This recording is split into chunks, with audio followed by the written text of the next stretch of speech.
Hey everyone, this is Jeremy Watkin. I'm here from Communicate Better blog and phone.com. It's a phone.com Friday.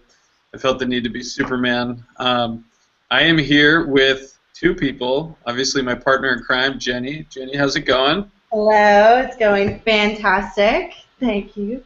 And we have the one and only Doug Sandler with us. Doug, what are you drinking today? Today I'm drinking coffee, and it seems to be a bit of a residue at the bottom of my cup.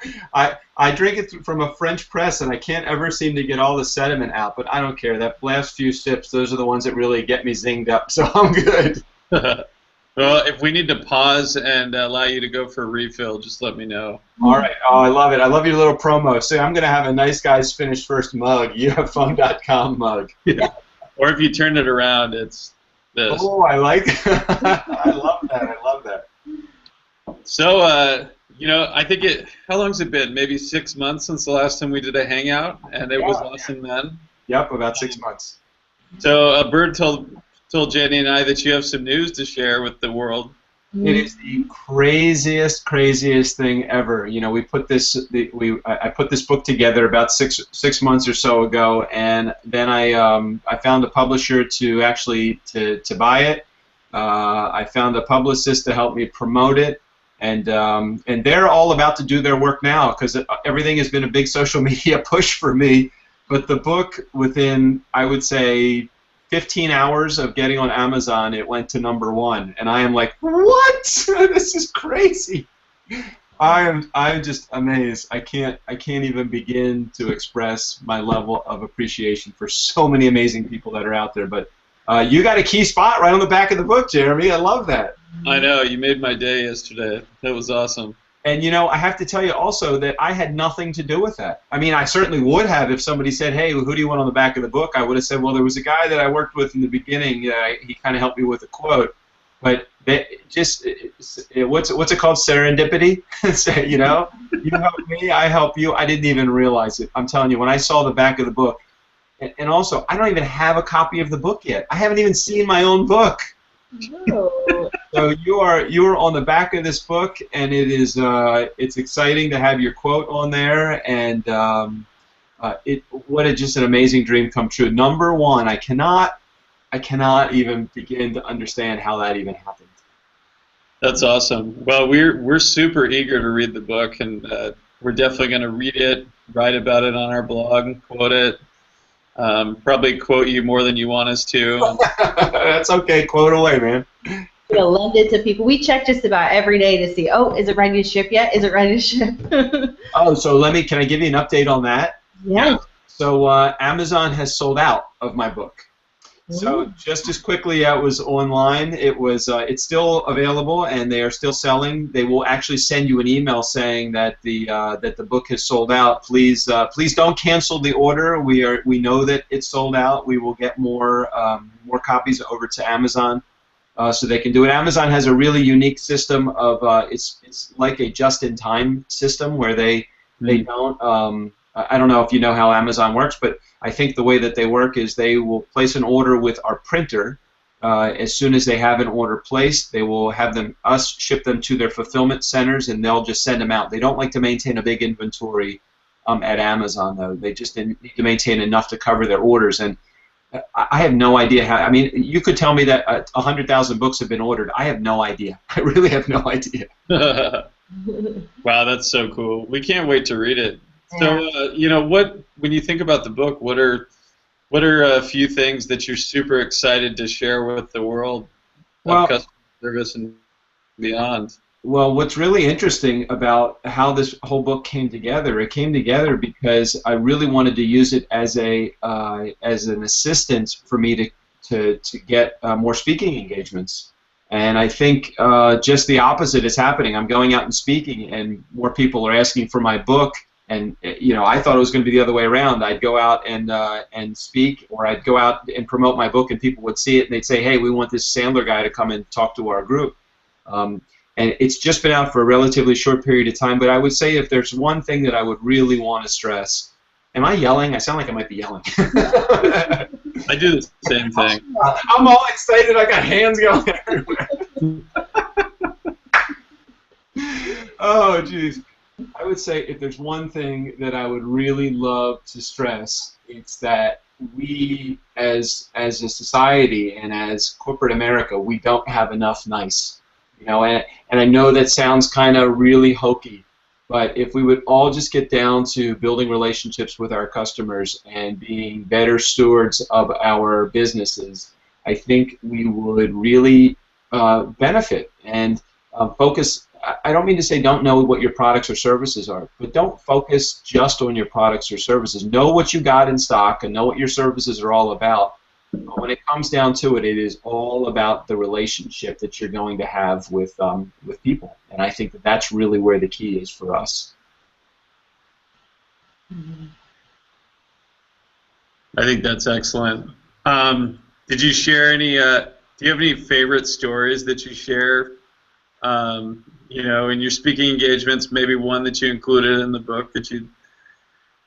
Sure, yeah, I can tell you a little story about an example of poor communication. My sister Nancy, oh gosh, she's gonna hate when I tell this story, but I tell this story wherever I go. So I'm like, Nancy, they're gonna know you all around the country anyway, so I may as well put it on the coffee clutch. So my sister Nancy, and talking about communication, she regularly goes out to dinner with her friends. And she's about 10 years older than me, so she's in her mid-20s. She's about 10, you get it, Jeremy? She's about 10 years older than me, and I would say that they have a little gathering, maybe 3 to 6 ladies get together once every couple of months or once a month. So in this one particular case, this night they decided to go to a really fancy restaurant. So my sister pulls up her car in that little circular area out front. The guy opens up her door. She says, "Do you take cars?" He says, "Yes." Hands her the keys. Hands him the keys. Goes inside the bar and sits down. And about 10 minutes later, my sister Nancy is like, she's struggling to try to find something, and the bartender recognizes that, and she says, and the bartender says, "Ma'am, is there anything I can help you find?" And my sister Nancy says, "Yeah, I don't remember where I put my valet ticket." She said, "I pulled up. The guy said, 'Do you take cars?' I said, 'Yes,' and I don't remember where I put my ticket." So the bartender says to my sister, "Ma'am, we don't have valet." So she said, "Well, yes, you do. I pulled my car into the area, the valet area. The guy opened my car. I asked the guy clearly, 'Do you take cars?' And the answer from the guy was, 'Yes, I take cars.'" Well, he does take cars. He was a thief. So we say to my sister Nancy, "Didn't you think," as she continues to tell the story, "don't you think it's a little unusual when the guy put his bicycle in the trunk of your car and pulled off with the bike and the car and the everything?"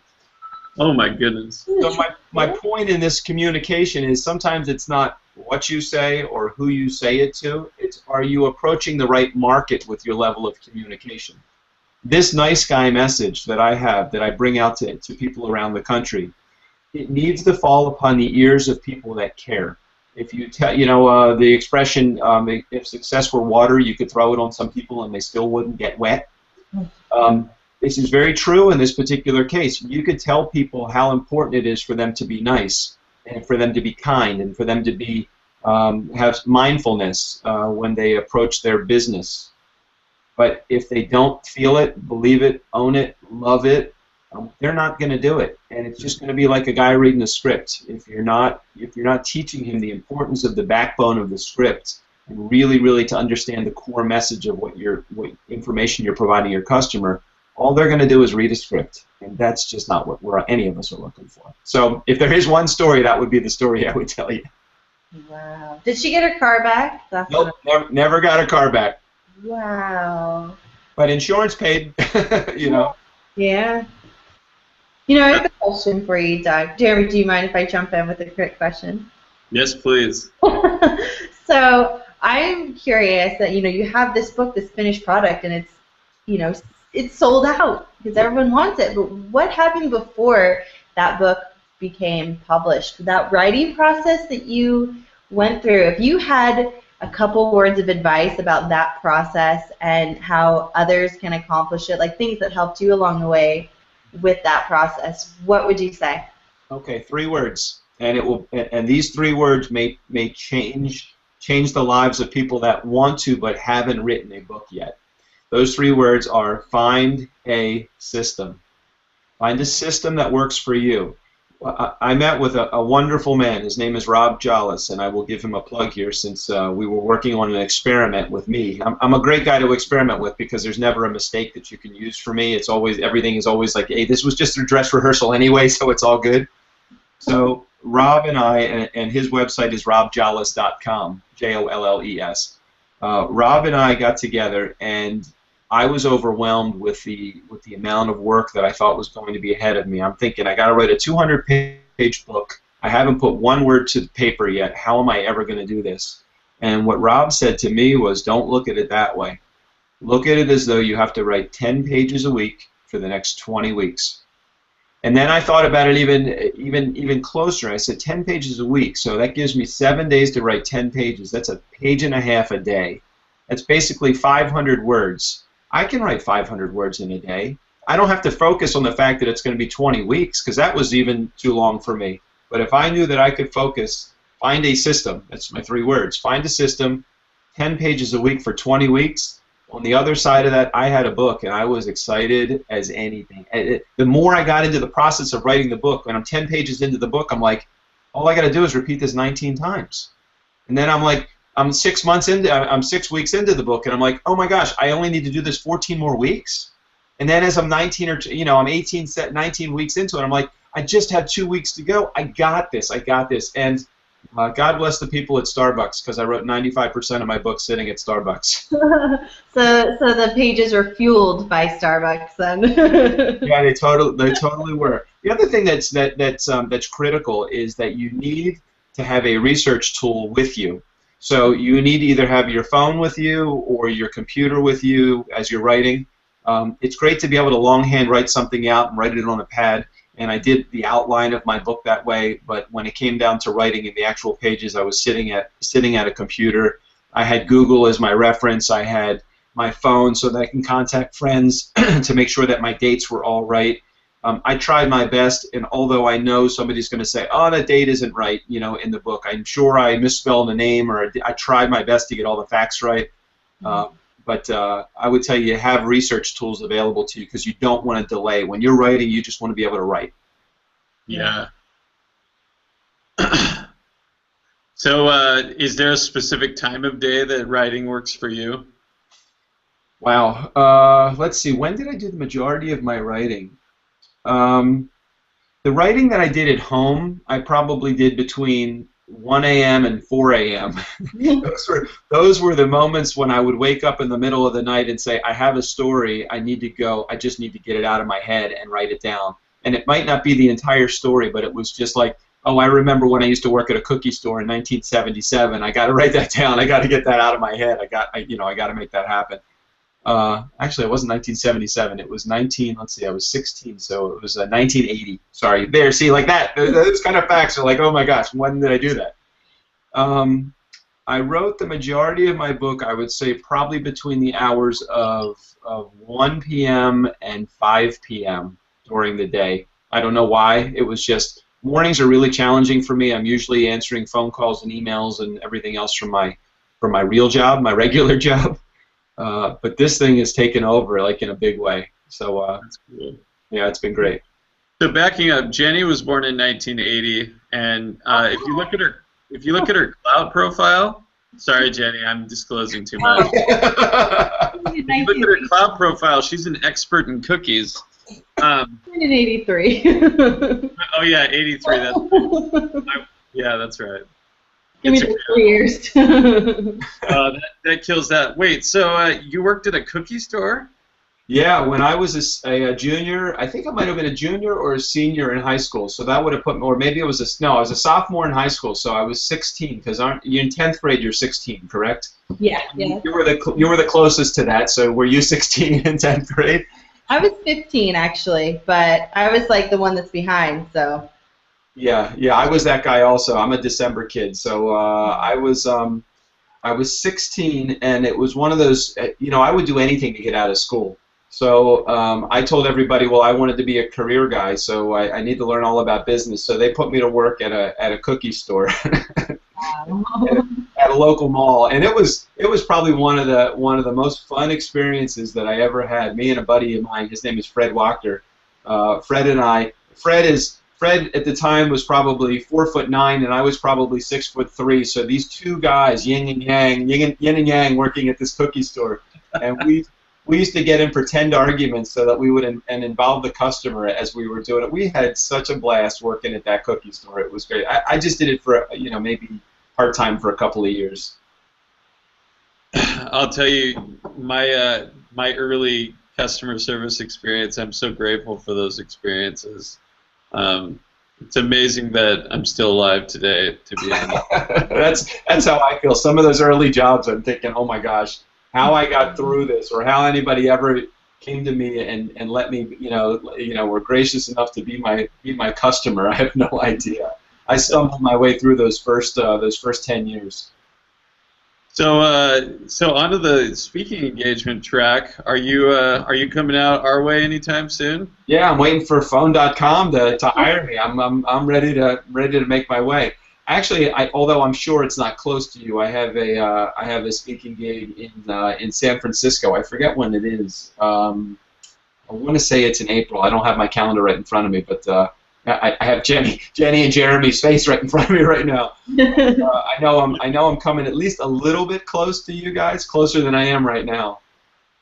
Yeah, it's about 9 hours away. That's a lot closer. That is a lot closer. So we got to figure out how to tandem that with get your boss to come up with put in the budget screws a little bit tighter and see if we can figure out how to get over to you guys. Or we'll just meet you in Bakersfield or something.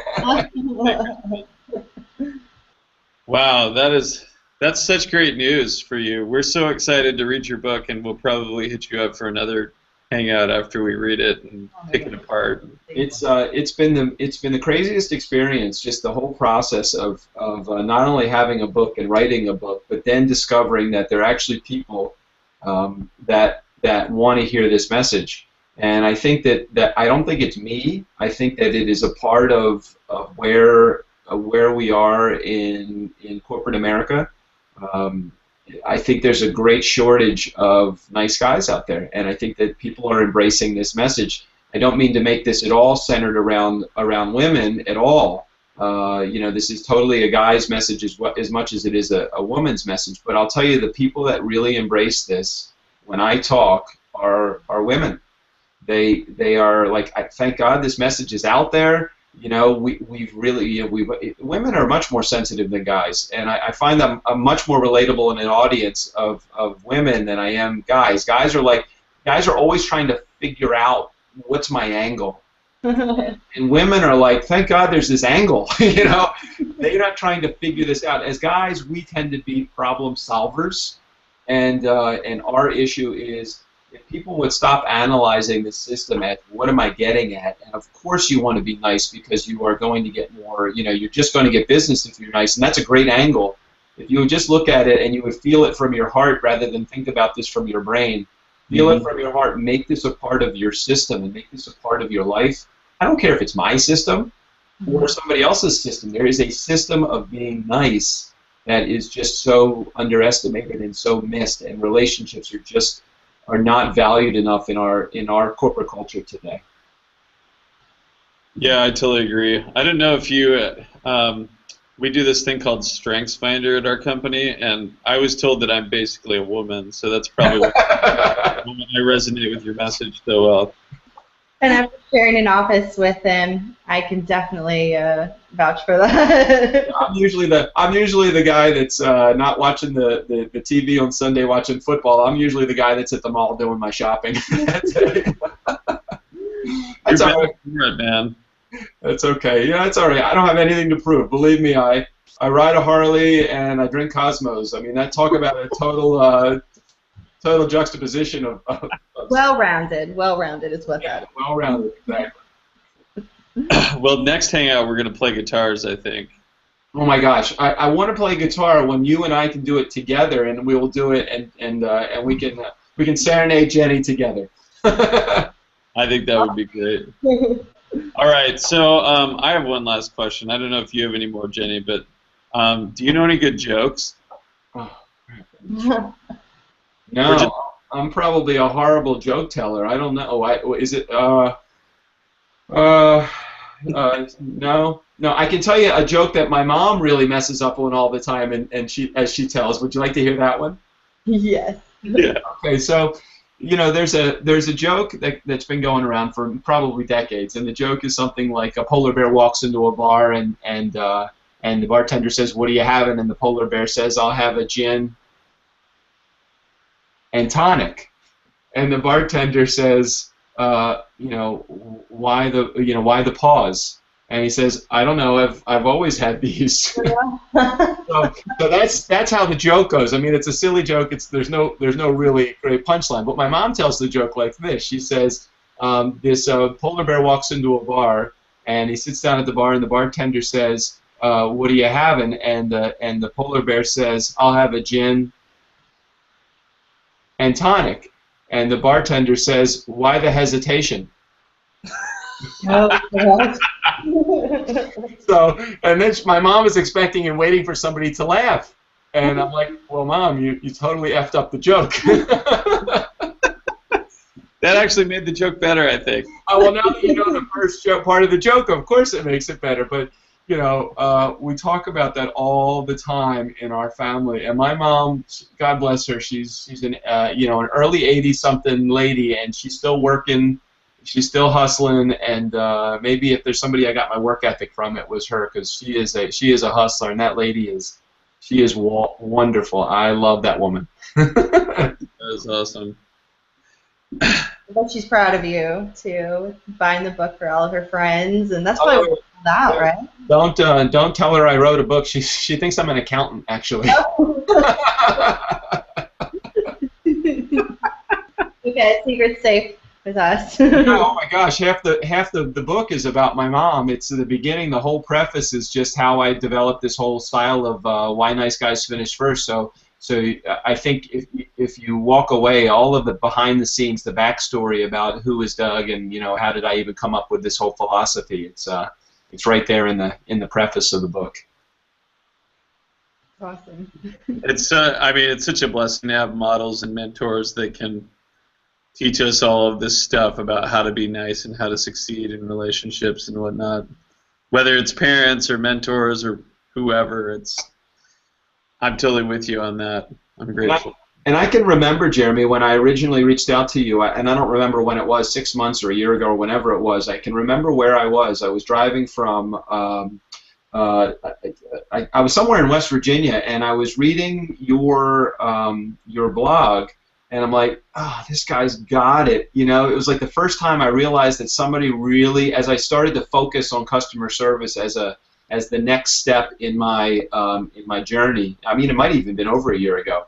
I'm just like, finally, there's somebody that kind of gets what I'm talking about. Maybe it just was timing. I might have read anybody's blog at that point, but it happened to be your blog, and I love the message so much. I'm like, I need a quote from this guy because I know this is going to be something I'm going to use later on. Awesome. Yeah, I think it probably has been a year. Yeah.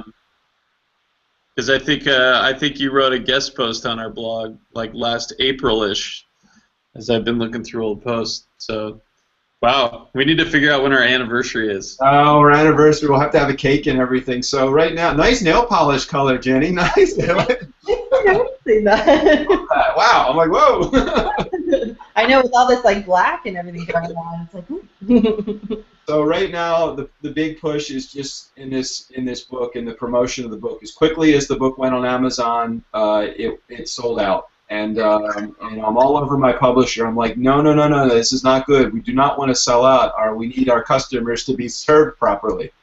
So I'm dealing with them right now and the printer to make sure that there's plenty.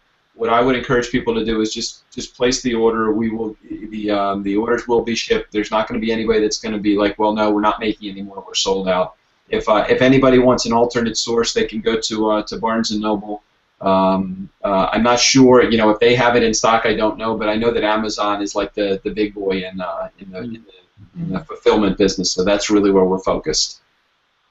Well, we will do our best to make it up to San Francisco and bring our copies so you can sign them. Oh, yes. Oh, road trip. I love it. I love that idea. Awesome. Well, thanks so much for joining us for a hangout today, Doug. We really appreciate it. Thank you, and congratulations. This is so exciting. It's crazy. It's crazy. If anybody wants to hear more, we have a podcast now. It's called the Nice Guys on Business Podcast. It's right on iTunes. It actually is new and noteworthy, so we're getting a lot of good press on iTunes as well. Huffington Post has picked up my blog, so now I'm on Huffington Post, and that's really cool too. It's just what a crazy, crazy year this has been, and I'm loving every minute. I love having relationships with guys and gals like you two, because you have really been amazing support. Thank you so very much. That's awesome. You're very welcome. We appreciate your connection so much. We do. All right. Well, you heard Doug. Pick up a copy of his book from Amazon. Check out his podcast. I need to do that, actually. Man, so many great nuggets you gave us in this hangout. Thanks so much, Doug. My pleasure. And don't forget to review it. We need reviews on iTunes as well. So both of you, got two people right there. That would be great. Head over there. It's really funny. Check out any of the 9 or 10 podcasts that we put out. Me and my partner Strickland Bonner have. That is actually his name, Strickland Bonner. We've put this out, and he's the straight man. I try to be the funny guy and provide information. So check it out on iTunes for sure. That is awesome. We will. You can count on a review for sure. Yes. All right. Have a happy Friday, everybody. Thanks so much for watching our hangout today.